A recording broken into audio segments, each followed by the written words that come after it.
Vous écoutez Le Salon dans tes oreilles, une balado-diffusion dans laquelle des auteurs, des autrices et des personnalités discutent de leurs livres, de leurs lectures et des sujets qui animent l'actualité littéraire. Les enregistrements ont été faits lors du dernier Salon du Livre de Montréal en novembre 2020. Ce contenu est aussi disponible en vidéo sur www.salondulivredemontréal.com. Bonne écoute et bonne lecture.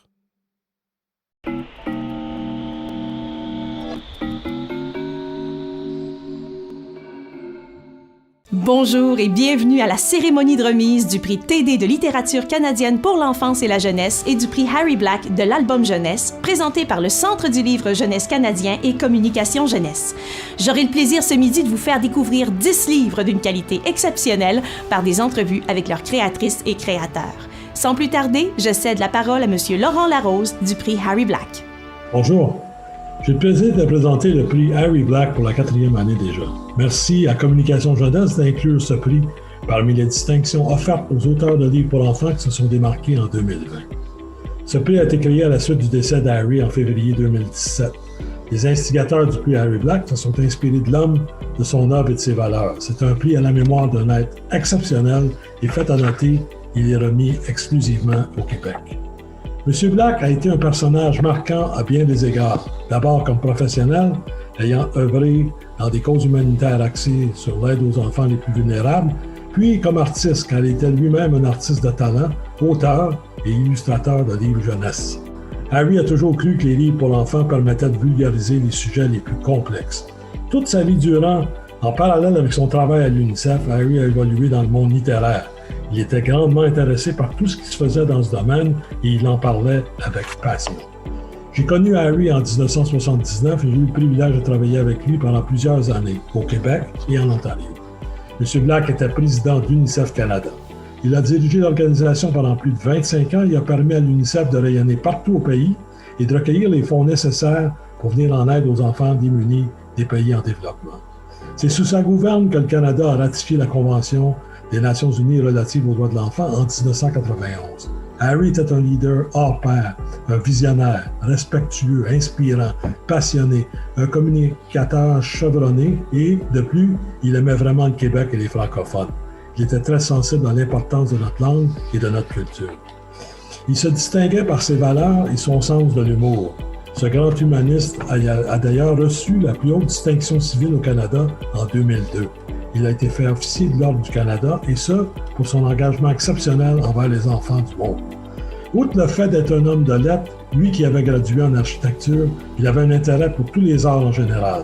Il avait un sens éthique et artistique hors du commun. Bref, dans ce court tour d'horizon qui décrit l'homme et montre ses valeurs, révèle son engagement humanitaire, ses réalisations, il m'apparaît évident qu'un prix Harry Black a sa raison d'être. J'espère personnellement qu'il aura pour effet d'amener encore plus jeunes artistes à se dépasser afin de créer des œuvres exceptionnelles pour les enfants. Merci. J'invite maintenant Sylvie Demers, présidente direction du Québec Groupe Banque TD, à nous dire quelques mots. Bonjour à toutes et à tous. Avant toute chose, j'aimerais vous dire à quel point je suis heureuse de m'adresser à vous aujourd'hui. Évidemment, les circonstances particulières nous empêchent de nous rassembler tous ensemble pour célébrer le talent d'ici.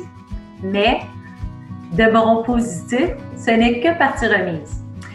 Depuis plus de 15 ans maintenant, la TD a l'immense fierté de présenter le prix TD de littérature canadienne pour l'enfance et la jeunesse. Remis chaque année à une œuvre francophone, le prix TD récompense le livre qui est le meilleur en littérature jeunesse pour la qualité du texte et des illustrations. Pourquoi la TD tient-elle à soutenir la littérature jeunesse? Parce que nous sommes convaincus qu'elle a un rôle essentiel à jouer dans l'éducation de nos enfants et la richesse de notre société d'aujourd'hui et de demain. Lorsqu'un enfant se plonge dans un livre, c'est une occasion pour lui de développer son vocabulaire, son empathie, ses connaissances, sa concentration et sa mémoire.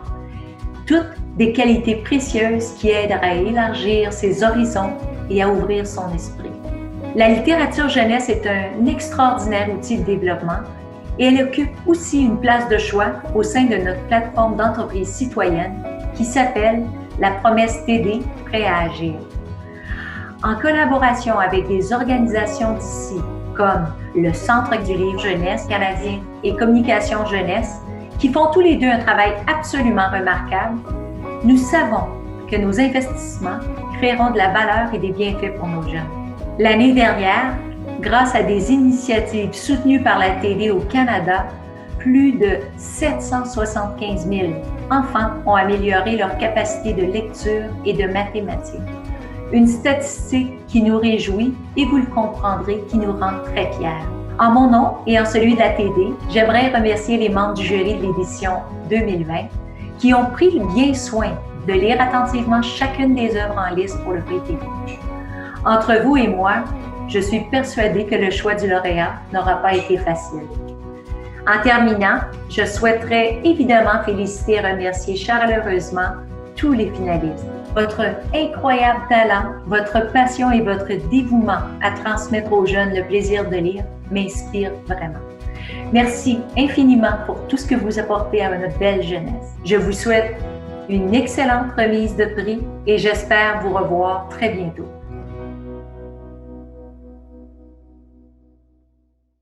Voici les titres finalistes du prix Harry Black de l'album jeunesse. La case 144 de Nadine Poirier, autrice, et de Geneviève Després, illustratrice, aux éditions 2. Cet album touchant se démarque par sa façon de parler de l'itinérance avec douceur. Ce texte, à la fois empreint de sensibilité, de poésie et d'humanité, invite à l'ouverture à l'autre ainsi qu'à l'acceptation de la différence. Les illustrations, bien arrimées au texte, se composent de couleurs lumineuses qui rendent le tout chaleureux. Bonjour! Nadine, votre récit aborde le thème de l'itinérance sans jamais vraiment le nommer. Pourquoi avoir choisi de raconter cette histoire à partir de la subjectivité d'une enfant? J'aurais pas pu utiliser la voix de l'itinérant parce que j'aurais pas eu accès à ce qu'il vit vraiment. J'aurais pas eu accès à sa tête, à son cœur, à son intérieur, parce que j'ai la chance de vivre avec un toit sur la tête, avec 3 repas par jour, une famille qui m'entoure, l'amour, le soutien des miens, ce qu'a pas un itinérant. Je pense que j'aurais jamais pu rendre le côté réel de la chose. Puis en même temps, en utilisant la voix de l'enfant, ça me donnait accès à toute sa naïveté, à sa pureté, à sa magie aussi, à son imaginaire. Je trouvais que c'était beaucoup plus plausible de cette façon-là en prenant la voix de Lia. Geneviève, vous vous êtes inspirée d'un quartier en particulier ou d'une ville pour faire vos illustrations? Oui, mais je suis pas allée bien loin dans mon inspiration. Je me suis inspirée de ma ville, même si j'habite plus à Montréal, mais je me suis inspirée de Montréal. Pour la case 144, la maison de Lia, cette maison-là, c'est la maison de ma sœur qui habite dans le coin de Rosemont. Puis, autrement, c'est vu que Nadine parlait d'escaliers dans le texte, Montréal est vraiment typique avec les escaliers extérieurs en colimaçon. Donc, j'ai pris vraiment des photos sur Internet, des photos de la ville, des quartiers que j'avais en tête souvent. Nadine, dans votre livre, il y a une référence à l'univers du conte par l'évocation d'une tasse magique d'où sortirait un génie. En tant qu'autrice jeunesse, est-ce que les contes pour enfants sont une source d'inspiration pour vous? Je pense que s'il n'y avait pas eu les contes pour enfants qui viennent vraiment très loin du patrimoine, je ne sais pas si j'aurais développé mon imaginaire autant que ça. Puis d'ailleurs, c'est pour ça aussi que je me suis rendu compte avec le temps là, que ça avait vraiment façonné mon imaginaire parce que dans beaucoup de mes récits, j'insère des intertextes qui font référence à ces contes-là. Puis je me suis rendu compte que ça apportait un plus à mes albums, à mes récits. Donc oui, ça a fait vraiment un très gros changement pour mon futur métier. Nadine, Geneviève, merci beaucoup. Merci à vous. La corde à linge, écrit et illustré par Orbi, aux éditions Les 400 coups.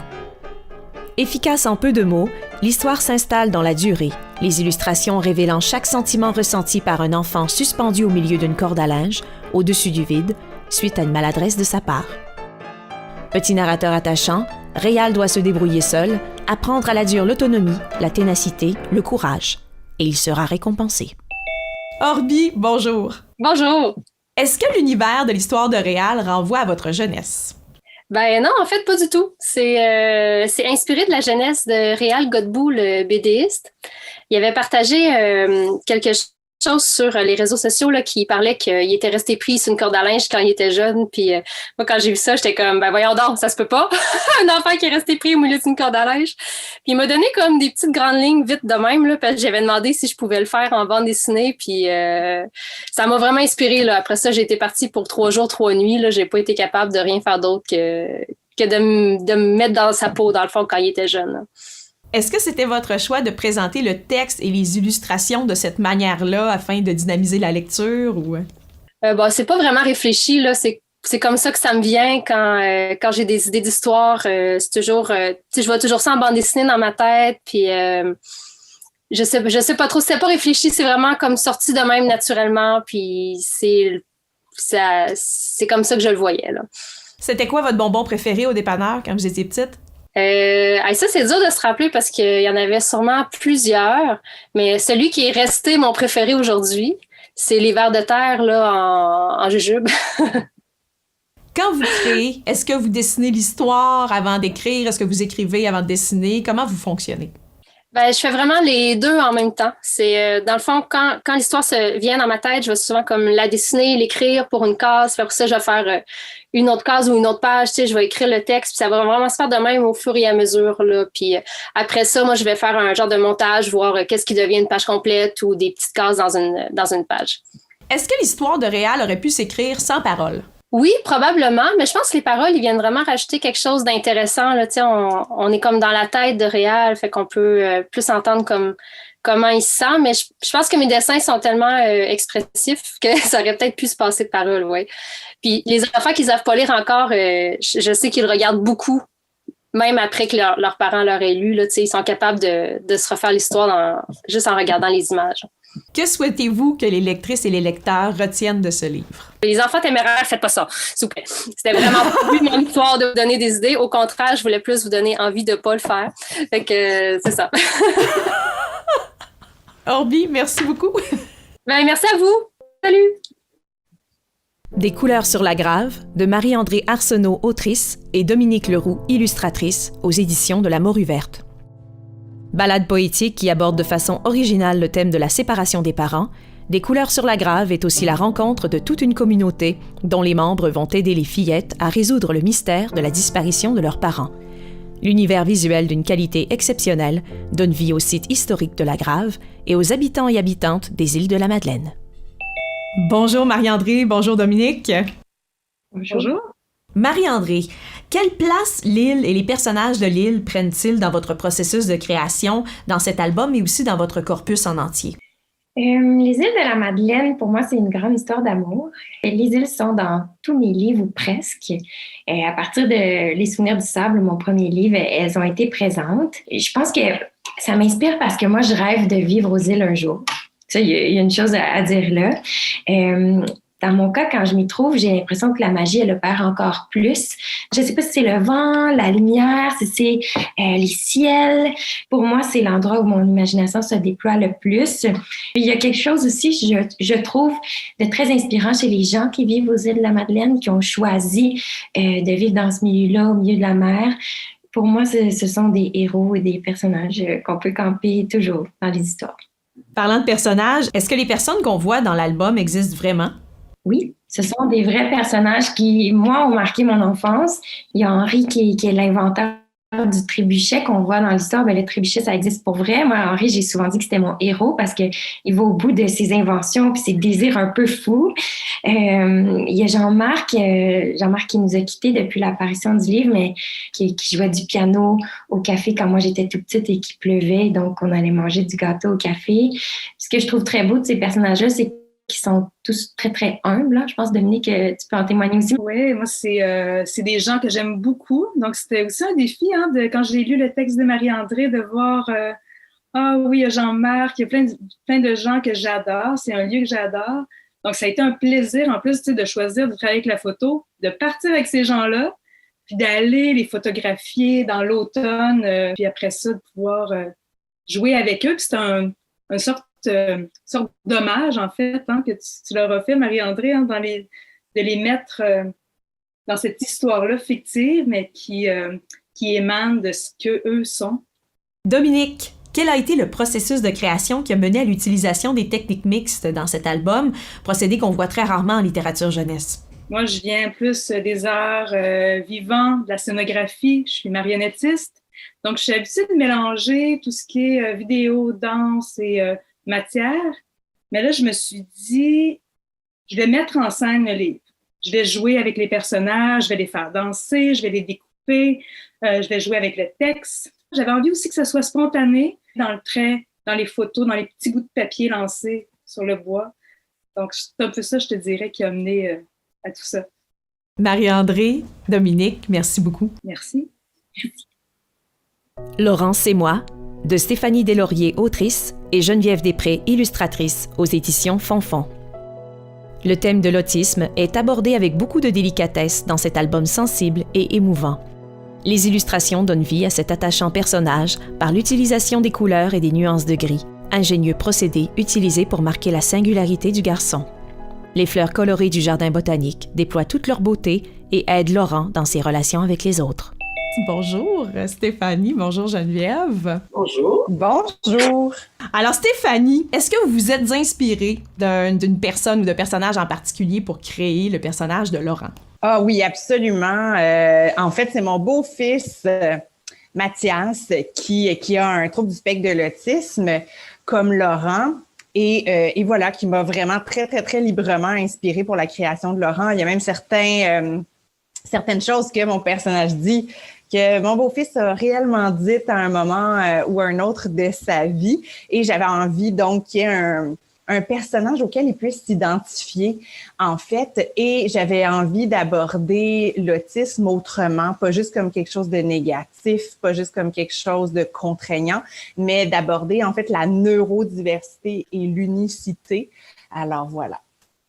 Geneviève, le mot d'ordre dans ce livre est « passion ». Quel procédé avez-vous utilisé pour créer toutes ces magnifiques illustrations de plantes et de fleurs?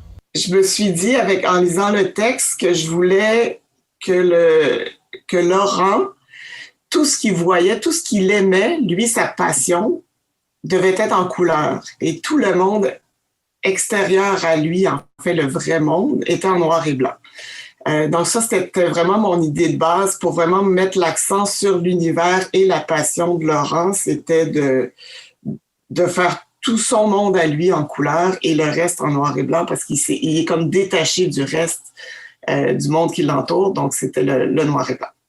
Stéphanie, avec Laurence et moi, vous abordez le thème de l'autisme. Comment avez-vous trouvé le ton juste pour écrire sur ce sujet? Je baigne dans le monde de l'autisme depuis 2007, donc je commence à connaître pas mal de personnes autistes ou parents d'enfants autistes. Donc, j'ai beaucoup observé, regardé, écouté, appris pour utiliser justement un vocabulaire qui soit le plus inclusif possible et le plus représentatif de ce que la communauté autistique a envie de dire d'elle-même.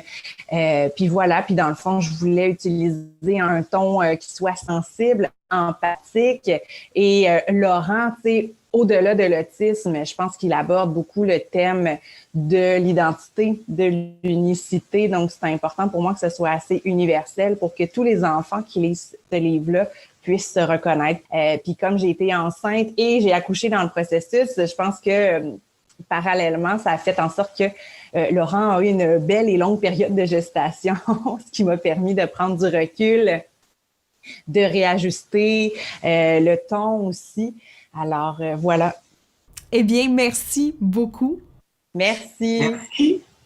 Le poisson et l'oiseau de Kim Thuy, autrice, et Roger, illustrateur, aux éditions de La Bagnole. Un poisson dans son bocal et un oiseau dans sa cage s'appellent, s'invitent au jeu, s'apprivoisent et se rejoignent contre toute attente. Les mots très économes s'allient parfaitement aux illustrations.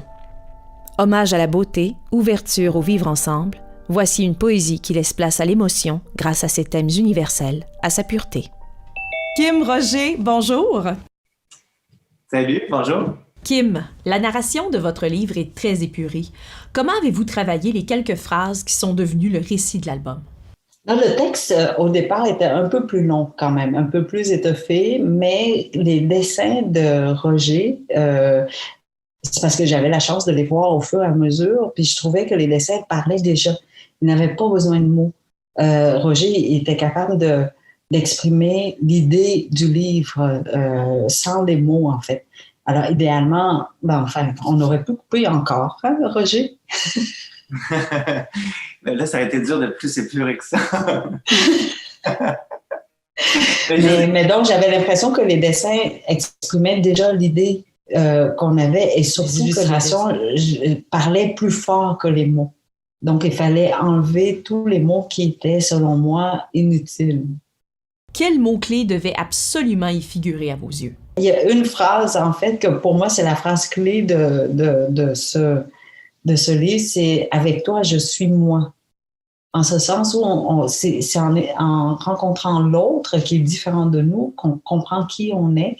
Puis quand on rencontre la bonne personne, ben cette personne-là va nous permettre d'être exactement qui on est. Roger, quelle était votre inspiration lorsque vous avez lu pour la première fois le manuscrit? Ben, c'était très poétique. Les mots, c'est vrai que le texte au départ était un peu plus long, mais c'était la même douceur, la même poésie. Puis moi, j'habitais aux îles à ce moment-là, aux îles de la Madeleine. Puis c'est drôle parce que j'étais dans un espèce de processus d'épuration là, de mes dessins. Là, tout devenait plus pâle. Alors, le texte m'a vraiment amené à travailler différemment. Puis avec un médium que je n'avais jamais travaillé, de l'aquarelle. Donc, j'aime ça me mettre un peu en défi là, quand je travaille. On dirait que les textes m'interpellent. J'essaie de voir quel médium que je vais utiliser. Cette fois-ci, je me suis dit que j'avais envie de quelque chose, travailler avec l'eau, donc l'aquarelle puis l'encre. Puis, je trouvais que ça faisait un bel écho avec la douceur du texte aussi à Kim. En quoi la thématique de la différence, incarnée ici par deux animaux, résonne particulièrement aujourd'hui? Je crois que c'est l'empathie, en fait. Quand on réussit à comprendre l'autre, c'est très difficile de ne pas l'aimer. Mais très souvent, c'est normal pour les humains de préférer ce qu'on connaît déjà au lieu de découvrir ou sinon d'aller vers l'inconnu ou vers l'étranger. Mais on a avantage à le faire parce que ça nous permet pas seulement de connaître l'autre, mais surtout se connaître soi. Merci beaucoup à vous deux. Bien, merci.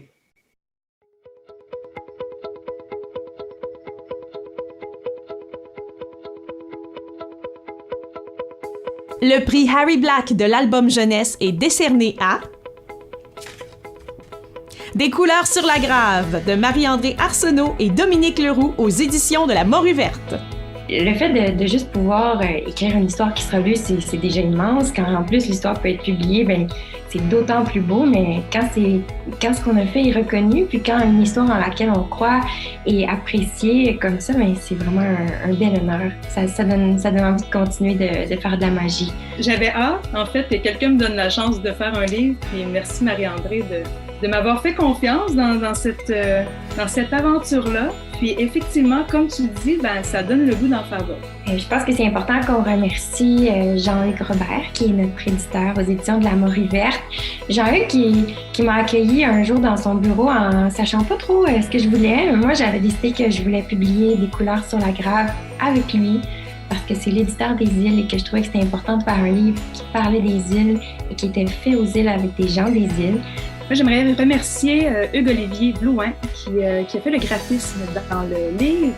Et puis, c'était tout un défi parce que je lui ai fait bouger le texte un petit peu partout dans le livre et qu'on faisait beaucoup de rebonds comme ça pour vraiment trouver le bon esthétique juste. Donc, je veux le remercier de son travail. Voici les titres finalistes du prix TD de littérature canadienne pour l'enfance et la jeunesse. Les étoiles, écrit et illustré par Jacques Goldstein aux éditions de La Pastèque. Truffé de références littéraires subtiles, Les étoiles, c'est à la fois nous faire rire, nous émouvoir et nous faire réfléchir en nous livrant un message universel mais ô combien pertinent. L'amour ne connaît aucune barrière, qu'elle soit religieuse, culturelle ou sociale. Une histoire douce remplie d'espoir, racontée avec délicatesse et finesse. Bonjour Jacques. Bonjour. Alors, dans votre album, les illustrations s'alternent entre planches, demi-pages, pleine page, parfois même le dessin occupe 2 pages. Qu'est-ce que ça implique dans le rythme de lecture? Comment choisissez-vous le format que vous attribuez à l'illustration? En fait, je travaille toujours par cahier de croquis, par esquisse. Dans le cas des étoiles, j'ai dû faire 2 cahiers de croquis. Donc, les croquis, ça permet d'aller très vite, d'être très spontané dans un dessin brouillon. J'ai flirté avec la bande dessinée et avec le livre d'illustration classique. Et finalement, ça a donné un résultat qui me plaît bien. Mais tout ça, ça a été spontané. J'ai pas eu à me torturer. J'ai pas eu à réfléchir à chacune des pages. C'était vraiment, ça sortait tout seul. Comment est-ce qu'on trouve le ton juste pour raconter ce genre d'histoire? Est-ce qu'on simplifie les choses? Comment on raconte un sujet compliqué à des enfants? Ben, c'est drôle parce que quand j'essaie d'écrire, c'est très égoïste. Je pense pas aux enfants. Je pense à moi. J'essaie de me faire plaisir à moi. C'est vraiment, je me promène en vélo et j'ai toujours un petit calepin avec moi. Et des fois, je m'arrête sur un banc et là, je trouve une idée, là, je commence à l'écrire. Et cette histoire-là des étoiles, une histoire, qui peut être vue comme controversée, c'est quelque chose qui vient me chercher parce que c'est une belle histoire d'amitié qui va devenir une histoire d'amour, on peut le dire. Et ça parle de science. Et avant d'être auteur, j'ai été géologue. Donc, je travaillais dans le domaine des cailloux, des pierres, des roches, du pétrole et tout ça. Et donc, pour moi, la science, c'est une très grande part de ma vie. Et j'étais séduit à l'idée de faire vivre la science par ces 2 personnages-là, par ces 2 enfants-là qui s'intéressent aux étoiles, qui sont à des années-lumière, à des astéroïdes. Ils vont manger une crème glacée à un moment donné et la crème glacée, ça leur fait penser au noyau d'une comète. Le noyau d'une comète, c'est de la glace avec des impuretés, des roches, etc. Les brisures de chocolat, c'est les fragments à l'intérieur de la comète. Donc, de plugger ces choses-là, je veux bien sûr les faire découvrir aux enfants, absolument, mais en même temps, c'est une grande source de joie pour moi. Je m'amuse, je suis vraiment je suis dans un carré de sable, j'ai du plaisir à faire vivre mes personnages, c'est des marionnettes. Et tant mieux si ça fait plaisir à d'autres personnes et qu'on se rejoint, tant mieux. Merci Jacques. Ça me fait plaisir. Le grain de sable, de Webster, auteur, et Valmont, illustratrice, aux éditions du Septentrion. Ce livre nous plonge dans la réalité peu connue de l'esclavage dans notre province et au pays. La plume poétique se marie habilement au travail d'illustration, dont les pages pleines se prêtent aussi bien à l'océan qu'aux forêts canadiennes. Se situant entre l'album, le documentaire et le roman, Le grain de sable parle du devoir de mémoire et surtout de celle qui a été oubliée. Bonjour Webster, bonjour Valmont. Bonjour. Webster, pourquoi avez-vous voulu parler d'Olivier Lejeune? Comment avez-vous découvert son existence? En fait, je dirais que ça s'inscrit dans peut-être une dynamique plus large de vouloir faire connaître l'histoire de la présence noire puis de l'esclavage au Québec et au Canada, qui sont des choses qui ont complètement été expurgées de notre histoire, de notre trame narrative collective. Le grain de sable, c'est un moyen de rendre accessible cette histoire-là aux plus jeunes, aux enfants, qui, espérons-le, pourront grandir avec une vision différente de notre passé et incidemment de notre identité. Votre livre prend encore plus d'importance cette année avec le 2e souffle au mouvement Black Lives Matter, avec les discussions actuelles sur le racisme systémique et sur le mot en haine. Pouvez-vous nous dire quelques mots sur l'importance d'éducation par la littérature dans notre ouverture à l'autre? À travers la littérature, à travers les arts, c'est comme ça que l'esprit s'ouvre, c'est comme ça qu'on peut nourrir, c'est comme ça qu'on peut éduquer les gens, parce qu'il ne faut pas oublier que le racisme et toutes les phobies, que ce soit islamophobie, homophobie, sexisme, viennent de l'ignorance. Et cette ignorance qui nourrit la peur, qui, elle, nourrit toutes ces discriminations. Et donc, il faut combattre l'ignorance avec l'éducation. Et c'est à travers l'éducation qu'on peut, ce sont les armes, en fait, contre la peur et l'ignorance. Valmont, parlez-nous de votre rencontre avec le projet. Est-ce que vous étiez familière avec ce pan de notre histoire? Pour être franche, absolument pas. J'ai grandi dans les années 80-90, puis c'est sûr que dans les cahiers d'histoire à l'école, on parlait absolument pas de ce temps-là de notre histoire. C'était inexistant, même au niveau de la relation des colonies à l'époque avec les Amérindiens. C'était quelque chose qui était juste effleuré aussi. C'était pas quelque chose qui était décrit dans son entièreté ou comment ça s'était passé réellement. Puis déjà, en partant, juste le fait d'en parler avec Webster, j'ai fait « Oh mon Dieu, mais il y a comme une porte dans ma tête qui s'est ouverte parce que je tenais vraiment à m'imprégner aussi de la vie à cette époque-là, mais aussi me mettre un petit peu à la place d'Olivier Lejeune. Je pense que ça serait fait bien au niveau des illustrations, l'espèce de recherche que j'ai fait.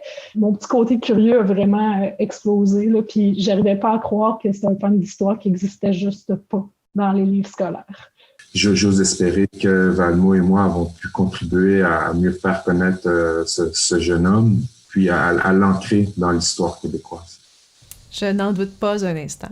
Alors, Webster et Valmont, je vous remercie beaucoup, beaucoup pour votre temps. Merci à toi. Merci. Merci. Mon ami Pierrot, par Annie Gravel, autrice, et Enzo, illustrateur, aux éditions Planète Rebelle.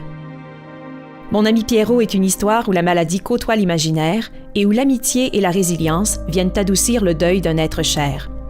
La musicalité de la langue est joliment mise en valeur par la version audio accompagnant l'album. Avec cette histoire empreinte de sensibilité et ses illustrations remplies de poésie, nous allons à la rencontre de personnages capables de se tailler un chemin jusqu'au cœur des petits et des grands. Annie, Enzo, bonjour. Bonjour. Bonjour. Annie, d'où est venue cette idée de mettre en scène des enfants hospitalisés? C'est une question qui est pas facile. En fait, l'idée était pas là à la base. Quand j'ai écrit cette histoire-là, je participais simplement à un concours avec des contraintes imposées de concours. Donc, un public cible, un nombre de mots et un thème imposé. Et le thème, c'était un trou dans la clôture. Donc, je suis partie de ce thème-là. Et j'imagine qu'on a tous peut-être des choses en nous qu'on a envie de dire ou qui ont envie de s'exprimer puis qui finissent toujours par trouver leur chemin parce qu'à partir de ce thème-là, à partir d'images qui me sont venues en tête, comment symboliser, comment représenter une clôture, est né d'autres, des images en fait qui ont fait naître un personnage et puis qui ont, de fil en aiguille, l'histoire s'est construite. Donc, c'était pas prémédité, mais j'imagine que c'est quelque chose qui m'habitait parce que c'est vraiment ça qui est ressorti et puis après, tout s'est enfilé, tout s'est connecté puis ça a donné cette histoire-là et c'est avec ce thème-là. Enzo, pour mon ami Pierrot, vous avez un peu changé votre palette de couleurs habituelle. Où êtes-vous allé puiser cette douceur et en quoi l'approche d'un texte a-t-elle une influence sur l'orientation du style? Je voulais pas illustrer un hôpital. Je voulais, un hôpital c'est gris, un peu vert, un peu tristounet, puis surtout, suite à notre rencontre avec les enfants qui étaient pétards d'énergie, super heureux, super lumineux, je me suis dit, ok, je pourrais peut-être oublier c'est quoi un hôpital, puis juste recréer cet univers-là, puis je me suis dit, je vais m'inspirer de mon chalet. Alors j'ai fait comme si l'hôpital c'était mon chalet, avec les couleurs vraiment rétro, puis aussi déjà les jaquettes vert flash un peu comme dans les hôpitaux, c'est très rétro quand même comme couleur. Alors c'était vraiment inspiré de mon chalet. Alors c'est pour ça que ça n'a pas vraiment l'air d'un hôpital. Les lits, c'est vraiment des lits en fer forgé, puis tout ça. Puis c'est ça, l'exercice c'était ça. Annie, était-ce un choix délibéré d'utiliser le nom d'une berceuse comme un titre? Non. À la base, cette histoire-là avait pour titre un trou dans la clôture.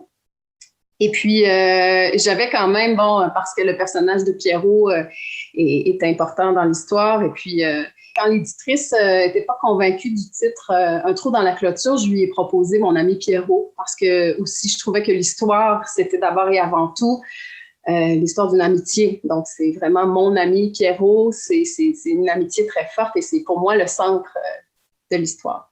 Annie, Enzo, merci beaucoup. Merci. Merci. Pipo, par Amélie Dumoulin, autrice, et Todd Stewart, illustrateur, aux éditions Québec-Amérique. Pipo est un roman empreint de féerie qui aborde entre autres les thèmes de l'amitié, de la solitude et de la poursuite des rêves. Accompagné des illustrations d'un charme suranné, ce roman propose une pléthore de jeux de mots savoureux et touche parfois à l'onirisme pour nous parler de l'artiste pouvant sommeiller en chacun de nous. Amélie, Todd, bonjour. Bonjour. Amélie, Pourquoi vous êtes-vous inspiré de Fifi Brin d'Acier pour écrire votre roman? Fifi, c'est mon héroïne d'enfance. Je ne l'ai pas connue à travers la littérature, je l'ai connue à travers les films qui jouaient, les petits épisodes télévisuels. Et puis, tout de suite, là, je me suis associée à elle. En fait, je voulais être elle. Et puis, pour moi, c'est devenu comme un peu l'essence même de l'enfance. Et puis, tout d'un coup, quand j'ai eu envie d'écrire pour ce type d'âge-là, là, pour les 10 ans, tout d'un coup, c'est vraiment cette héroïne-là qui a surgi. Et puis voilà, j'ai eu envie de lui donner une autre vie, mais par le filtre de mon imaginaire à moi. La narratrice qui arrive sporadiquement tout au long du récit, est-ce que c'est vous? Et si oui, pourquoi l'autrice avait le goût de s'adresser au lecteur et à la lectrice tout au long de la lecture? La narratrice mentionne que Pipo l'aperçoit comme un nuage. Et ça, je ne l'ai pas inventé, ça fait vraiment partie de l'œuvre d'Astrid Lindgren. Dans Fifi Brin d'Acier, la mère est décédée à la naissance de Fifi et elle est perçue comme un nuage. Et donc, moi, j'ai fait ce parallèle-là, le parallèle auteur et maternité. Et d'une certaine manière, on peut penser effectivement que c'est moi l'auteur qui est en dialogue avec le lecteur, ce que j'avais envie de faire. Mais aussi, on peut comprendre en filigrane que c'est la mère qui est une sorte de nuage, donc une mère portative, comme dit Pipo, et puis qui observe de haut sa fille évoluer, puis probablement qui donne un petit coup de pouce aussi au destin là, pour que les choses avancent pour elle. Todd, comment avez-vous transformé les mots en images pour ce livre? Bien, pour moi, dès la première lecture de cette texte fabuleuse d'Amélie, j'ai su que c'était une histoire très différente, mais très profonde, et que Amélie a créé un monde singulier, c'est-à-dire que c'est notre réalité, mais dans les détails, j'ai voulu jouer avec cette fantaisie un peu, puis dans le design d'une lampadaire sur la rue, ou la poubelle, ou l'architecture, j'ai voulu vraiment jouer avec ce monde incroyable. Et pour moi, en fait, c'est les personnages dans cette histoire qui sont vraiment les vedettes. Moi, je fais pas beaucoup d'illustrations de personnages, mais j'ai sorti de mon comfort zone justement pour les mettre en vedette. Et je trouve les personnages super intéressants et très, très importants. Amélie, Todd, merci beaucoup. Merci, bye. Merci. Quand le vent souffle, écrit et illustré par Todd Stewart, traduction de Nadine Robert, aux éditions Comme des géants. Quand le vent souffle est un album qui aborde le cycle des saisons, mais aussi celui de la vie, qui fait l'éloge de la sagesse et de l'importance de la transmission entre les générations. Les superbes sérigraphies de grand format, qui ne sont pas sans rappeler certaines œuvres du groupe des Sept, fourmillent de détails. Un album qui magnifie la nature de par la richesse de sa palette de couleurs. Hello, Todd. Hello. Todd, how long does a tree take to teach us everything it has to teach? I don't think necessarily that trees are here to teach us anything, but I do know that as anything we as humans interact with, that we can learn a lot from trees, obviously. The interconnected nature of trees and the forest and the environment, and how living beings can be together in harmony, right? In interconnected relationships. And I think throughout history, the relationship between trees and humans has been an interesting and complicated one. And I think for the most of it, we've looked at trees as being these solid objects that we can take tools and medicine, and I think it's only been relatively recently where we are getting a deeper understanding of the connection between trees and the rest of the world, and I think that understanding can give us, we can learn a lot from this idea that trees can give us much more than just paper or sticks. Why did you choose a tree to symbolize wisdom instead of a parent or a grandparent and child story? So my first inspiration for this book came while I was walking through a forest. And from the beginning, I had a really solid idea of what the book would look like, and that it was going to be this conversation between these two trees. And I just imagined at the time it was, you know, it was a conversation about life, right? It's that idea of you know, two old men on a stoop just talking about everything and nothing, or two women sitting in a park or a doctor's office and just having a conversation. But this idea of this longer cycle of trees plays into this notion that this conversation can then take place over 90 or 100 years or something like that. And so I think with trees, it's easy to project a wisdom and a grace, right? This idea that these are old beings, right? So I think it was a natural step for me to look at that idea, to explore the idea of wisdom from the perspective of trees in this long conversation. Todd, thank you so much. Thank you very much.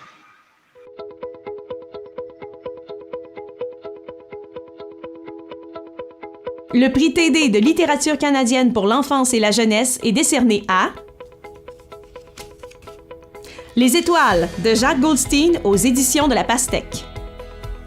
Eh bien, je suis très heureux, vraiment, je suis ému. C'est une belle récompense. Vraiment, je suis vraiment très heureux. Alors, je voudrais remercier le Centre du livre jeunesse canadien. Je voudrais remercier le groupe TD, Communication Jeunesse, pour ce très beau prix, ce bel honneur. Je voudrais saluer tous les finalistes aussi qui ont fait un travail magnifique et qui font triompher la littérature jeunesse. Bien sûr, je voudrais saluer ma conjointe Ginette qui écoute mes histoires le matin en prenant son café, des fois en levant les yeux au ciel. Encore une histoire que et moi je suis passionné, j'embarque dans mes histoires, je voudrais tellement communiquer toutes ces choses-là aux gens qui m'entourent. Ben voilà, je suis vraiment heureux, je suis aux étoiles. Voilà. Avant de laisser le mot de la fin aux créatrices et créateurs, je voudrais remercier nos jurys. Pour le prix Harry Black de l'album jeunesse, Raymond Bertin, journaliste culturel, Sophie Curler, bibliothécaire, et Sophie Michaud, chargée de cours en littérature pour la jeunesse. Pour le prix TD de littérature pour l'enfance et la jeunesse, Mathieu Arès, critique littéraire, Marika Brouillette-Drapeau, libraire, et Marie-Ève Guibord, bibliothécaire jeunesse. Merci également à nos partenaires, le Centre du livre jeunesse canadien, le Centre d'accès équitable aux bibliothèques, Mary Maciusi du prix Harry Black, le groupe Banque TD et le Salon du livre de Montréal qui ont rendu possible cette cérémonie. En cette année toute particulière, on vous laisse sur une dernière question aux créatrices et créateurs. Que souhaitez-vous que les lectrices et lecteurs retiennent de votre livre? Croyez en vous, soyez sincères, écoutez votre cœur. Et votre cœur va vous dire les bonnes choses. En fait, de s'assumer, de s'affirmer, d'être fier de qui on est dans tout ce que ça implique. Des fois, juste une communication par un sourire peut remplir une journée de soleil pour un itinérant. Que l'esclavage a existé ici et que ce sont des éléments qui ont complètement été effacés de notre histoire et qu'on doit travailler collectivement à reconnaître cette histoire-là. Que c'est vraiment quelqu'un qui existait. Puis que ça fait partie de notre histoire, en fait.